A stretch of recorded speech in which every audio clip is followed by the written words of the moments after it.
It was about 5 or 6 weeks ago that Victoria spoke to a group of 600 people at a Rotary Club, and she's going to be giving the same speech to us today. And I saw it, I think a week or so after it hit the web, it started going around, and so I quickly got on the phone and talked with her dad Zane and invited them here. And so we have a very special treat. So Victoria, come on up, do your thing.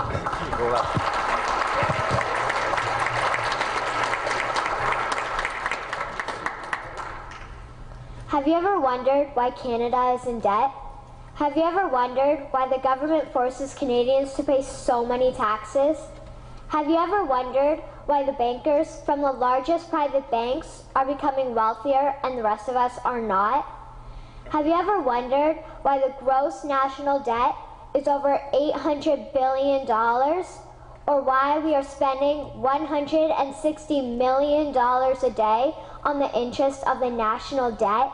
That's $60 billion a year.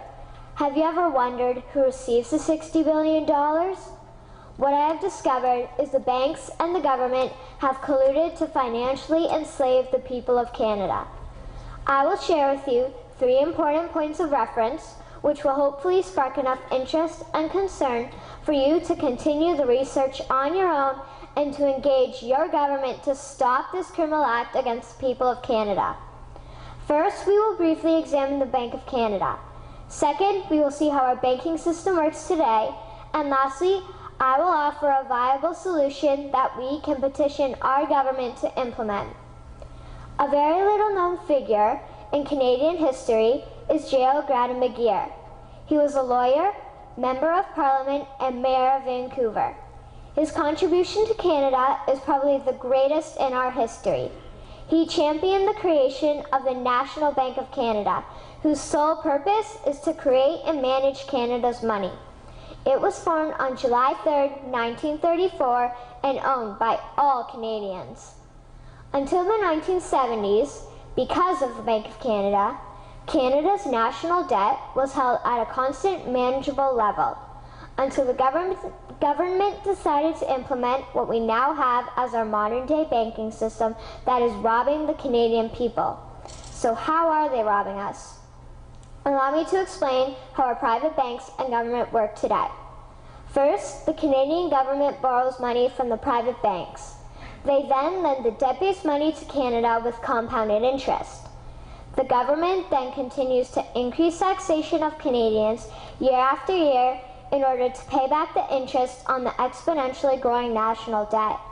What results is inflation, less real money for Canadians to spend into our economy, and the real money being used to pad the pockets of the banks.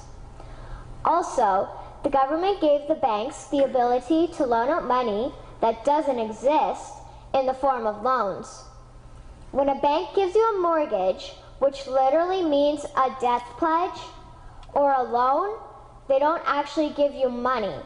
They click a key on a computer and generate the fake money out of thin air.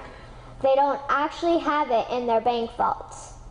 Presently, the banks only have $4 billion on reserve, but they have loaned out over $1.5 trillion.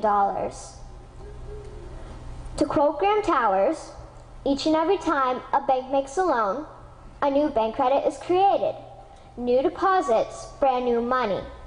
Broadly speaking, all new money comes out of a bank in the form of loans. As loans are debt, then under the present system, all money is debt.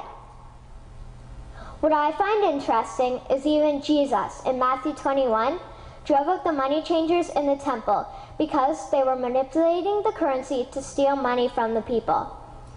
The private banks are just like the money changers in Matthew 21. They are defrauding and robbing the people of Canada, thus their freedom, and they need to be stopped. How should the banking system work? In an infamous interview, Mr. McGeer asked Mr. Towers, "Can you tell me why a government with power to create money should give that power away to a private monopoly and then borrow that which Parliament can create itself back at interest to the point of national bankruptcy?" Mr. Towers replied, "If Parliament wants to change the form of operating the banking system, then certainly that is within the powers of Parliament. In other words, if the Canadian government needs money, they can borrow it directly from the Bank of Canada. The people would then pay fair taxes to repay the Bank of Canada. This tax money would in turn get injected back into our economic infrastructure, and the debt would be wiped out. Canadians would again prosper with real money as the foundation of our economic structure and not debt money. Regarding the debt money owed to the private banks, such as the Royal Bank, we would simply have the Bank of Canada print the money owing, hand it over to the private banks, and then clear the debt with the Bank of Canada. And yes, we have the power and lawful right to do so.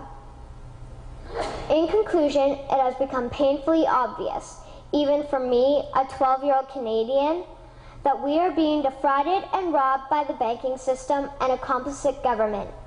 What will we do to stop this crime? What will we do to ensure that the next generation will live free and clear of the debt-based economy that enslaves them to the banks? Margaret Mead said the following, and I hope that all of you remember this. Never doubt that a small group of people can change the world. Indeed, it is the only thing that ever has. Thank you.